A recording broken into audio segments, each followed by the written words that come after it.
Thank you so much for joining us today for this important conversation with a fantastic thought leader, Sean Chase, who is joining us out of Saskatchewan, Canada.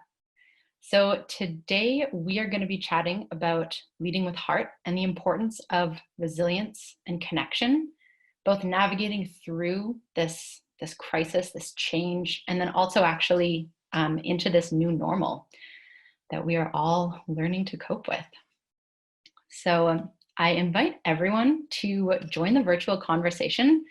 You can hashtag TE virtual events or TEVE. We'd love to have your conversation on Twitter, on LinkedIn. It's always great to hear the feedback. So today, our very special conversationalist is Sean Chase, who, as I said, is the Director of Education at Holy Trinity Catholic School District. And again, this is in Saskatchewan, Canada. So the education world is no stranger to Sean. He has previously worked at the Regina Catholic School District in the roles of classroom teacher, educational technology coach, moving on to vice principal, and then eventually superintendent, which is the position that he holds now at Holy Trinity. So he's worked directly with the United Way, the executive board, and he's supported multiple literacy and attendance initiatives. And he's also served as the president of Leads in Saskatchewan, which is a leadership board. And he's on the board of the Regina Community Basketball Association. And in the ample free time that I'm sure Sean has, he enjoys countless hours of coaching and various athletics. So Sean, thank you so much for joining us today. Thanks, Kai. Appreciate it. Notation, I should have made Kai share her profile, her bio before I wrote mine, because mine comes across as like middle-aged old guy in a business suit, and Kai's is much more like the very cool people at Thoughtexchange. Like she's either skiing or paddling somewhere, but appreciate having the opportunity today. That's very kind of you. I think it's modesty that's driving that comment. But that does remind me, I should introduce myself to folks who don't know me. So thank you for that, Sean. My name is Kai Kafferson, and my role is an account manager with Thoughtexchange. And I am broadcasting to you today from a tiny little mountain town in Rossland, BC, Canada.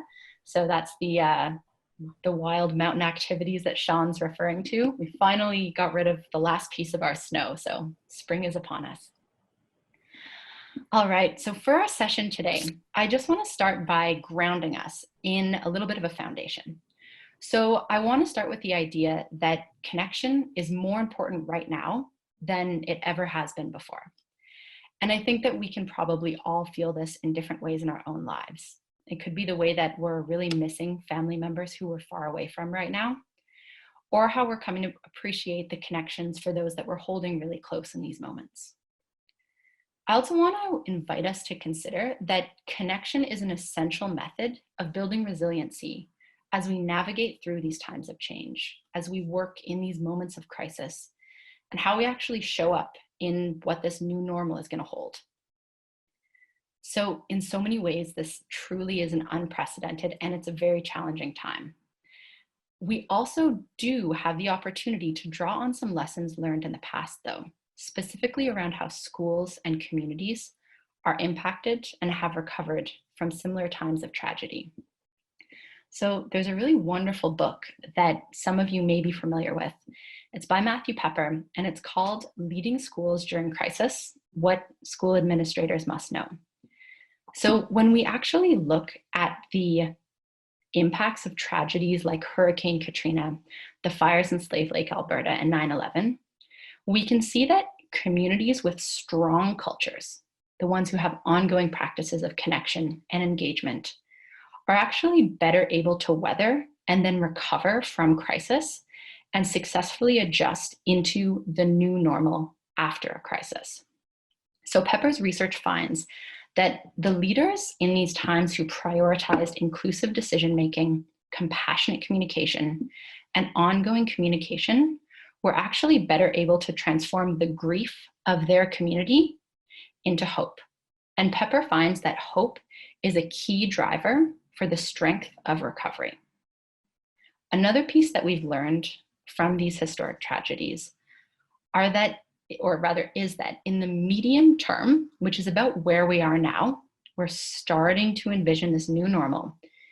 It's essential that we attend to what Pepper calls these feelings of loss and drift. People feeling disconnected, isolated, and confidence levels in decisions might be decreasing. So ongoing conversation, check-in, engaging voices in the decisions, especially in this new virtual space that we're occupying, really helps to build that social trust capital that we can see directly supports communities' abilities to both have resiliency in these times and recover. So one of the key principles in our work at Thoughtexchange is this idea that if you want to make someone feel valued and respected, ask them their input on a decision that affects them. And that's something that we're doing now more than ever. We're working with leaders across North America to help them do this at scale and in the virtual space. We're helping them build the type of social trust capital that we are seeing as linked to community recovery. So with COVID, things are happening really fast and decisions are being made really, really quickly. And we all know this and feel this. And with this ever-changing landscape, it's important that we meet people where they're at. In one moment, people might be doing really well and feeling pretty good about things. And then after listening to a news announcement, they might be back in survival brain and really nervous about what's going to happen to them and their families. So I want to share my screen for one moment because I think that there's a beautiful way that we can envision this. So what I'm showing you right now is parallel to Maslow's hierarchy of needs. And what we're looking at is kind of a framework to help understand what's happening with stakeholders and communities. So we all know that there's a huge amount of transformation required to navigate these times and then to exist in a new normal. What the pyramid is offering is really a way for you as leaders to help understand and attend to where your stakeholders are at so that we can move together and actually move into this new space by transforming and building resiliency.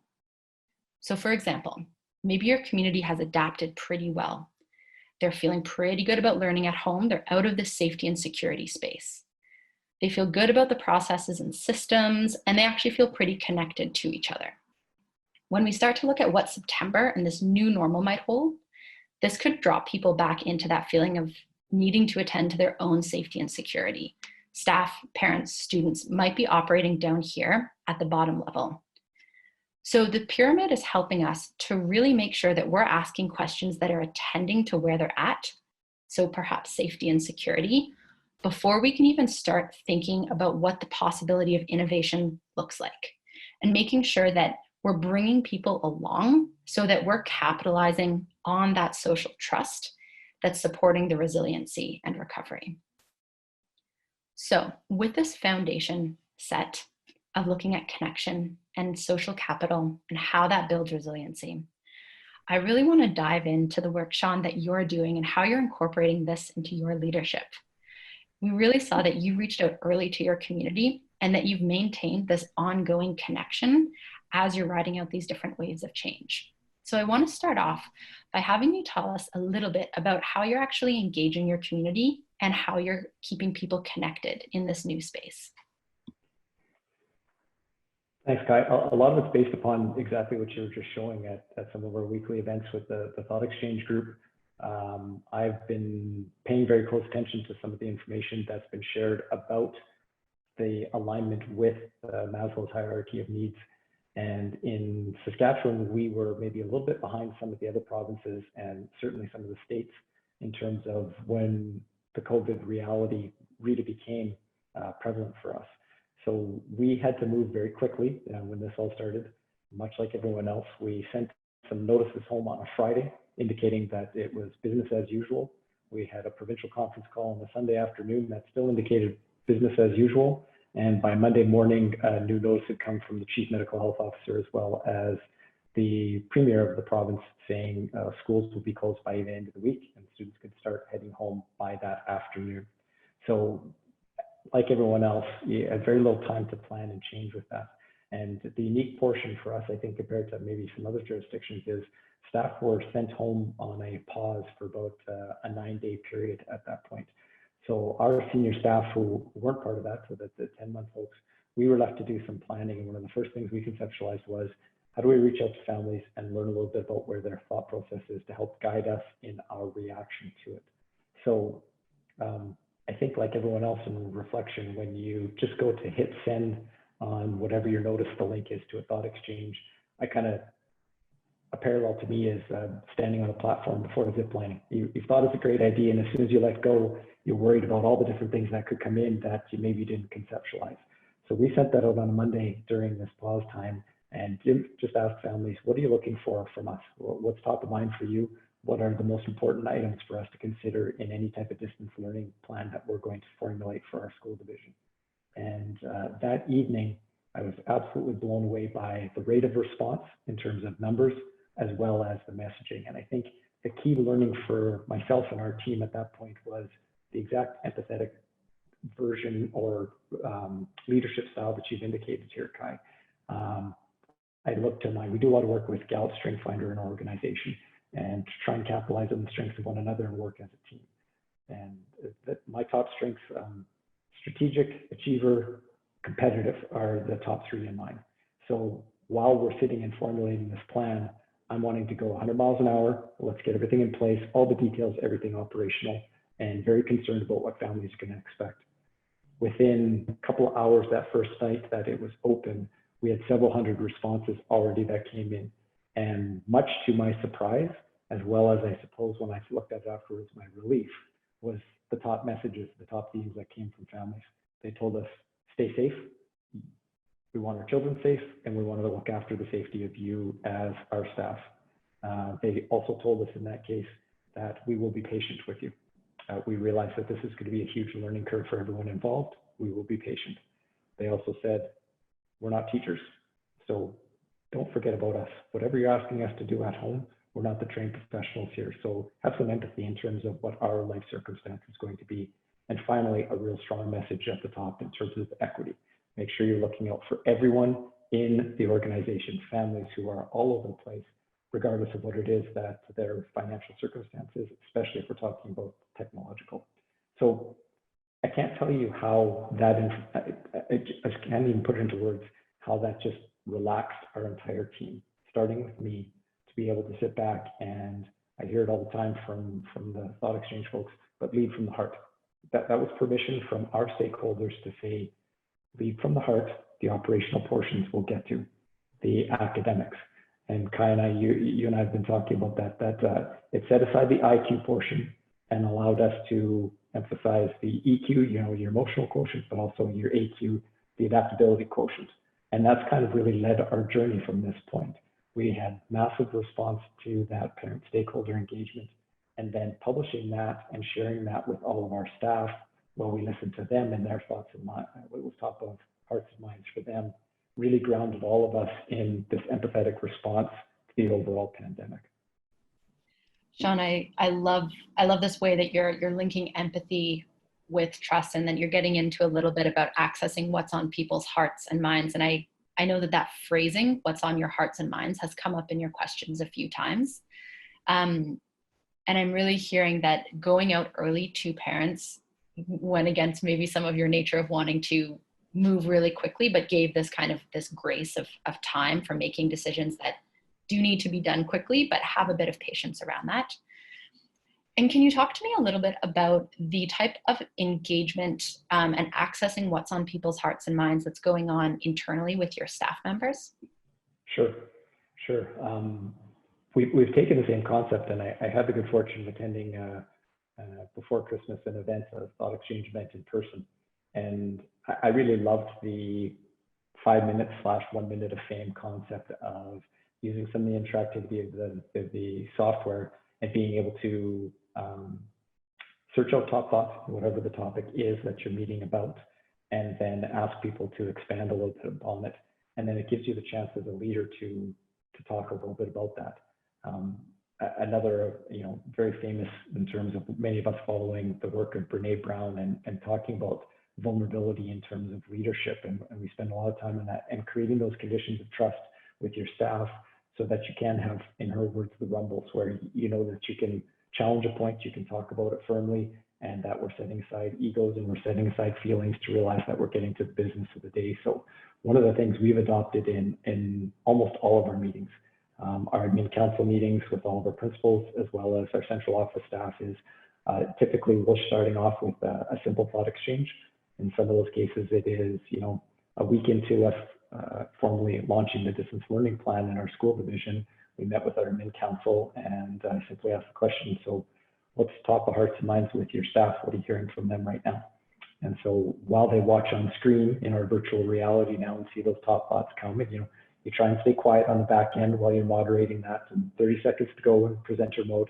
But once that's done and you have the chance to just walk through and ask that person to step out and be brave, the brave souls, and speak a little bit to what their thoughts were, and then gives you the opportunity and your leadership team to comment on it, to hear from it, but ensure that there's voice. And I can tell you one of the most powerful pieces, and I hear it all the time from us as we've increased or ramped up our usage of the Thoughtexchange platform, has been the incredible power of writing back to a group of people or speaking to a group of people and showing an example of how you have taken their information and woven it into your plans, right? Like you have absolutely validated them in terms of what they're asking. And one of the pieces that we're also using is the new opportunity to comment right on your top thoughts. So one of the recent ones we did was to back out to our stakeholder and saying, we're several weeks into this plan. How are we meeting your needs, and where are there room for some improvement? How's this working for your family? And again, overwhelming response, incredibly positive. It was great to take those responses and share them with staff to make them feel, as they should, commended for their incredible work and what they've done over the last couple of months. But it also has the opportunity in there to do what I think is very powerful, and that is use the comment section and actually acknowledge to people and make a note in there. I realized very quickly when you have a large exchange that that's a bit of a rabbit hole. I started doing that one weekend before sending it out, and I caution anyone who's using that if they haven't got there. You start commenting on the first few, and then you're nervous and saying, I have to comment on all of them. So yeah, that's a bit of a learning curve, but especially to acknowledge some of those dissenting voices. Like there were some people at the very far end who quite honestly were asking, saying, A, get us back into school immediately, or B, we don't want the supplemental curriculum that's been asked in our province of Saskatchewan. I want 5 hours a day of content for my kids. And it was rated very low. There were a whole bunch of people who gave that a 1 star and basically dismissed it. And we certainly weren't looking to pivot our plans to meet that, because that's not the provincial framework. It's not realistic with it. But for me to be able to comment on that, and then in my letter home officially to parents saying, please check the results of the thought exchange, I think there's some power, an exchange of power with those folks to say, I hear you. We're going to agree to disagree on this point, not just because there's the majority there, but your voice has been heard. And for us, the feedback that we've received is, again, folks see that as that demonstration of empathetic leadership. You know, Sean, I'm so glad that you brought up this point about communicating back with folks, because we do see that that is so crucial for reifying that piece of, yes, we hear you, you are reflected in this decision-making process. And it was a few years ago now, but a Harvard Business Review article, they actually looked at how folks are much more likely to support a decision, even if it's not their desired outcome. So even if those voices that were saying, we want to do X, the decision wasn't to move forward with X, they're much more likely to support that when they understand the transparency of the process and they can see where their voice landed. And I think that communicating it back to people in the way that you are is a great way to acknowledge that. And I'm wondering if you can tell me a little bit about these investments in social trust capital and what you're seeing that impact have for you. Yeah, heard it again yesterday in one of the virtual connects, just the concept of everything that we can do as leaders right now to connect with people. And there's different analogies to it, but add jelly beans to the jar, because you're going to have to take them out at some point. But that building of that social capital, the relationship right now, when you need to make the withdrawal, what I notice is that the increase in trust in terms of people realizing that they are being heard is it makes all of the tougher decisions and the delivery of some of the news that they're not necessarily ready to welcome that much better. There's an acknowledgement, there's an understanding, and I think for our staff to take a corporate vision when sometimes you need a consistent look across, and that's been a lot of our plan in this case, quite honestly. We're trying to help staff have a consistent approach in terms of a way where I think we've noted in this that there's a much larger opportunity for teachers to be unfairly compared to one another in terms of how they address this. And we're open about that. We've said that all along, that we want to protect teachers who are on either end of the continuum when it comes to learning and where they're at from a technological standpoint particularly. So while some may not necessarily agree with us finding a middle ground or staying in that middle lane, when they've had an opportunity to be part of the input and then they recognize and can see the thought and the decision process to get to our final choice and the direction that we're going to take, their reaction, I've noted, has been really, really positive. It's been professional, collegial, and it takes us a lot into that whole idea of a global perspective. We work a lot in another resource used in our division, Michael Fullen's, the principalship. And one of the things that he uses in there that we always speak on is to be an effective agent to change as a school-based leader, you need to be an advocate for your location, and we welcome that advocacy. But at times we also rely upon you to take the global vision of the organization.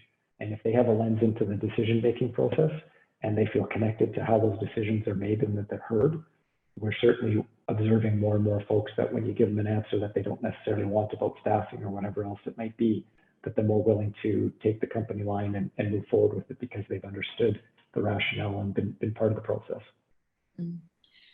That's interesting. I like that connection to Fullen's work. And I'm interested too in thinking about that trust capital jar of jelly beans and having to make some withdrawals in the future and having to look at transitioning into this normal and what does that look like and what's going to be those expectations. And knowing that we're going to jump into an exchange shortly, I just want to end on one of the pieces that I think you've done so well is maintain what before COVID was a good level of engagement with folks using Thoughtexchange, and then really just ramping that up like you've talked to us about. And one of the pieces that we see is being really successful and that I'm seeing you do is involving folks at different stages within a decision-making process. So when we look at the distance learning plan, the beginning creation, reflecting back, checking in, and kind of proposing in this future vision space. Can you just talk to me a little bit, take us into this visioning of what's going to happen or the type of engagements that's going to happen as we move forward? Great question. I've actually been popping in staff meetings and with how things have changed here recently in the province. Just last week, our provincial leadership team, the response planning team, announced some news that we were all waiting for in terms of some clarity on how things are going to look till the end of June 30th. In fact, we're continuing the distance learning in the province of Saskatchewan.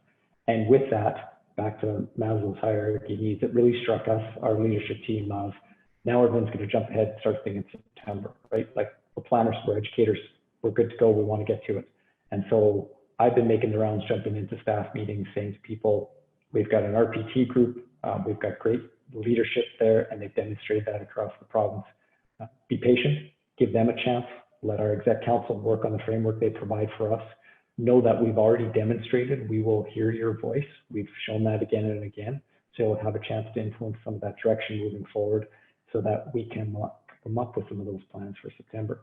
One of the tangible ones we're going to launch in the next period of time is, and again, talk about vulnerability for our teaching staff to be aware of this and want to move forward with it, is asking our students. We're going to focus on senior students, kind of grade 7 through grade 12, and say, what of our current plan would you like to see replicated regardless of how classes look in September? So, you know, we're often tending to sit back and say that we're kind of perhaps cheating on the typical education in terms of what we're doing right now. But we get the sense, I have a firm belief that some of what this distance learning has forced us to do as educators is actually quite responsive to individual needs of students in 2020. And I'm quite looking forward to hearing back the information to help guide us in our plan when they come forward and say, perhaps the idea of Google Meets and Hangouts woven into what we do, regardless of whether we're face-to-face. Maybe some more of this virtual type learning is helping me as an individual student meet my learning profile. How can you weave this in? So that would be an example of where we're going to try and use that continuation of solicitation of voice from our stakeholders to help us as we move forward. Fabulous. I love that. It's almost looking at, we can't shrink our way out of this. We're going to need to innovate, and we're going to need to bring people into that. So what are the pieces that we can, the opportunities that we can hold on to from this time, and what do we need to let go of and kind of move away from? So I think there's so much more we can get into here, but I do want to let folks who are joining us have a chance to actually ask some questions and dig in a little bit deeper. So what I'm going to do now is I'm going to share my screen again. So to everyone joining us, this is really a chance where we want you to participate. We want your thoughts and questions for Sean based on what we've chatted about today. So I've put up here the code for the exchange. We have both the QR code as well as the 9-digit code. I invite everyone to jump in and share a question or thought, because we're actually going to take them up live here. So if this is your first time using presenter mode, this is a new feature for us. It's available to anyone to use during meetings, support this virtual space, and have an engaged conversation. So you can use your phone. You don't have to take a picture, you just hold it up to the QR code and it'll take you in. Or you can navigate to tejoin.com and enter the 9-digit code. And Amelia has just popped the exchange link in the channel. So you can all copy and paste that into your browsers. And we're going to give a few minutes for folks. We're going to give 4 minutes, actually. We've got a timer here. For everyone to jump in, to put a thought in, and to ask some questions for Sean, and then to rate the thoughts of others. All right. So we've got some great thoughts and questions here. For folks who this is your first time seeing presenter mode, I'm actually controlling this off my phone. So in virtual meetings, you're able to say, hey, what do you want to talk about today? Get your team to suggest what you want to chat about, and then you can actually control it like we're going to do right now. So we are going to look at what the group has prioritized as wanting to hear talked about and addressed. And the first question that we're going to look at is bringing along a team, that it can be challenging. So Sean, what suggestions do you have for leaders who have members of their team who are reluctant to accept this? It's a great question that I think I pondered, and I will give the caveat, of course, that these are not expert opinions, just from experience on any of them. I think this tool provides you a wonderful opportunity. One of the first times when I signed on with Thoughtexchange, I used it as a bit of a 360 evaluation tool for myself. And I was just a few months in my position at Trinity, new to the division. And I believe that if you want to bring them on to accept, you need to constantly demonstrate the willingness to put yourself out there. So I sent out that question, I think it was 4 months into my role here at Trinity. What's working for you, and what suggestions do you have for me to improve? And there's some reluctance while people aren't necessarily sure, and they were fairly new to the tool in terms of the anonymity, et cetera, like that. But then calling staff meeting and standing in front of the group, just like we're doing right now, and going through those top thoughts, as challenging it was, I also had the opportunity, and in this presenter mode, I've used this a few times as well. You're on the spot. If you're going to try and do that, I think you might want to do that one as a closed session, a typical one, so that you have a chance to formulate your thoughts before standing and addressing the rest of your team. But what I tried to take to that for the rest of the team, our executive council, is that that's an expectation of how we're going to trust one another to get to that level of vulnerability, so that you can engage in these types of conversations. And I would say that to this day, we're just finishing some performance appraisal work with some of the exec team, and there are some who openly admit that they don't see this, it doesn't fit in their Gallup strength finders, it doesn't fit in their personality. They're trying hard to move along with it, but it has enabled us to get into some, I think, pretty honest and open coaching back and forth, and to even get into that radical candor, if you've read or used that resource, in terms of being honest with people, but also showing that you're not there to be unfairly honest with them, but to help them with their growth.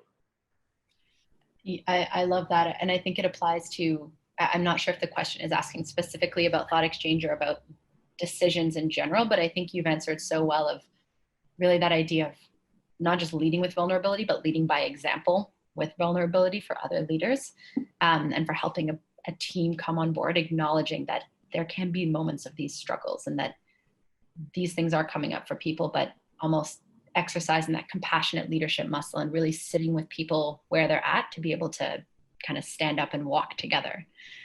And so thinking about this idea of connection and some challenges with that, the next question is how to actually engage vulnerable families a little bit better. This person is struggling to know how to respond, but they're struggling to stay connected to families and they don't really know how to respond to what supports their children need. So can you talk to us a little bit about that? It's I think the question that probably all of us in education are dealing with right now. We've now added one additional barrier to some of these families who, in many instances, were already a challenge to stay connected with. Given whatever the reality of is their home life, that could amplify the situation for them right now, depending upon the family condition and work and so on like that. The one thing that I can say that I've seen that has worked incredibly well, it's a pretty simple concept of persistence, is just trying to bounce other ideas off of it, of one another to come up with it, and then sharing them out. So one example, and I shared it in a virtual event recently, was some educational assistance with some families who they had not been hearing back from, going out and using sidewalk chalk and just painting messages at the end. They went up and let them know that they were coming in person and sent some messages there. And they, in terms of, we miss you, we care for you. And it was a constant reminder for families as they arrived. And I think that opened the door in a few of those instances where all of a sudden some of those kept connecting. Another thing that I've heard from here is I was just with the staff this morning, and they are opening themselves up to the concept that if there are multiple children in a household, sometimes there's a greater connection from one teacher to another. And it takes some of that vulnerability and selflessness to say, you've got a better connection with this family than I do. Let's kind of turn things over. And I was listening to them talk about even sliding some information for the older student who works well with a particular teacher for the younger sibling through that older grade teacher to try and still connect with that younger child. So creativity and persistence are the two nuggets that I can offer on that one. I love that. And Sean, this is from a different session that you were at, but I wonder if you could share the creativity around puppets and parades. Oh, yeah. We had some of our pre-kindergarten and kindergarten teachers use a turtle puppet. It's a hand puppet that is part of a set of First Nations background stories named a ski. And so a ski is this really critical part of those classrooms. They have birthday parties for them. They have celebrations. It's used to not only teach First Nations ways of knowing, but also just that connection and belonging for families. And so a ski also at this time of year, many classrooms would be going on sleepovers and goes home with the little ones for the night. And then they come back and tell stories to us, the kids, and take pictures of where a ski has been in their household and so on, almost like Elf on the Shelf, that kind of concept. And so a few of our pre-K teachers figured out that he was a great conduit in terms of getting kids and connecting with kids. So one of them made arrangements early on and let parents know at such and such time that I'll be driving the neighborhood.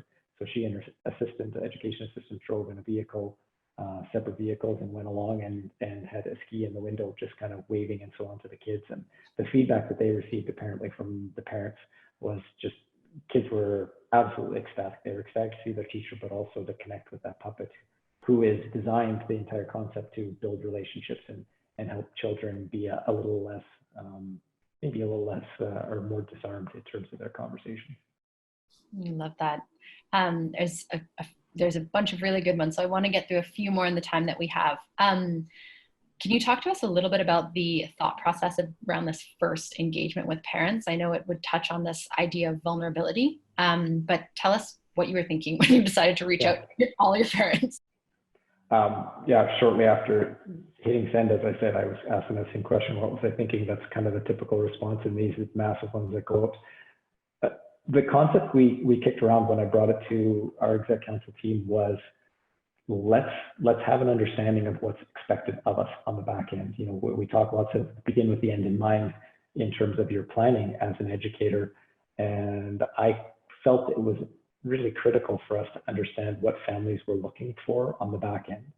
So, we reserved the right, and I put that very clearly in a polite way in the notice to families that went out to say these will be taken for consideration. And I think our staff has gotten used to it enough, quite honestly, to realize, and that's part of the growth process that we've learned through Thoughtexchange. When you build that trust by putting these questions out there and responding to them, staff also get to a level of trust to say that you're not always going to take everything to heart. And you have to build that thick skin, and you have to realize there will be some answers that maybe you're just not in a position to respond to. And you have to demonstrate the confidence to address those and say to folks, I appreciate the notice or the information you're asking here. It's not within our realm of possibility for us. And I think we've grown to feel very comfortable as an organization, but that's been through some speed bumps with it. And at this particular time, we felt in terms of reaching out to families that there's so much speculation and so much noise out there and so much anxiety for families that if you gave them a chance to speak from their hearts on this one, that they would be open and honest with us. And as I said, getting over the hurdle of the concerns of the outliers in terms of expectations and seeing the ratings come in and people, person after person, give them 5 stars to something about look after your staff. If you're healthy, you could do your job for us. How powerful is that for people to read and say that the ones that you're asked to serve, they're not sitting and spitting outside with a stopwatch and worried about where teachers are, keeping hours or keeping count. They want you to be safe because they know you're an important part of their children's lives. I love that. And I think the response from your community that we've talked about, equity did come up in a really big way. So I think that it actually transitions into this next piece really well. And the question is, can you share more about how equity has been a part of your division's response? It's a great question. We're pretty fortunate in terms of the food security. I know that I've listened to many of these and talked to some of my colleagues across the province of Saskatchewan, and our 3 communities that we serve in Holy Trinity. We do have some pretty significant food programs, but we've been fortunate that some of the local partnerships have engaged very quickly. So the United Way is helping out in a couple locations. A group in Moose Jaw, Saskatchewan has kind of taken this on. And so we've worked alongside with them for those really basic needs in terms of food security, which led us to the point of how we're going to go about the technological piece of the puzzle. And that's been where we've spent a little bit more of our time. One of the things, as I said, if you go through that exchange and it's posted on our website, if anyone wants to see it, you'd still see it there. Equity came through again and again and again. If you're including technology, make sure that you've looked out for families who are not, make sure that you are cognizant of some of the challenges and barriers that those families might have. So in that instance, what we decided to do was just use a simple form that we sent out to families to fill in online for them to apply to receive a Chromebook. And so we went about cleaning, sterilizing, and mobilizing Chromebooks across our school division that we used, and we felt that those were going to be necessary to get into the hands of the families who need them. So 2,400 students roughly in our school division, and we're in the neighborhood of about 400 of those Chromebooks that have been sent out to students, and another small number beyond that that have gone out to staff. And then we worked with a local provider in the province, SaskTel, who does the cellular and also the internet connections. And we were able to purchase some small devices that are basically a hotspot, for lack of a better term. So we also asked families to come forward to us if they were in need. But the backside of that one, many of those families may not necessarily come forward. We kind of petitioned our school-based staff to say, if you think there's a family struggling and they don't have connectivity for whatever reason, especially for us, we do have some rural students who it could be that's the case, then we were able to get those devices in the hands of those who needed that as well. Awesome. Okay, so I know that we are just about on time. This last question I want to squeeze in because I think it leaves us off on a really applicable note. The skill set required for leadership, it is changing. The world is changing. Do you have any suggestions on how you can acquire these skills and how to perform in your role? Wow, that's a fantastic question. I can tell you this: sign up for the weekly events for Thoughtexchange. And I say that not because I'm on here plugging the program and I don't have an exchange of dollars and cents on this for me doing this. I only did it because I like the opportunity to share what I've been able to learn from others. And I've said repeatedly to her, I think I said it to Dave, the CEO, on there a few times, I walk away from each of these learning from the event. There are some different things that people who maybe have had to address before your district has gotten to it that you can always take away and weave into your leadership. So that would be one of the pieces of the puzzle. I think I always walk away from these. Also, there's lots of suggested resources, whether it's someone sharing an article 2 weeks ago.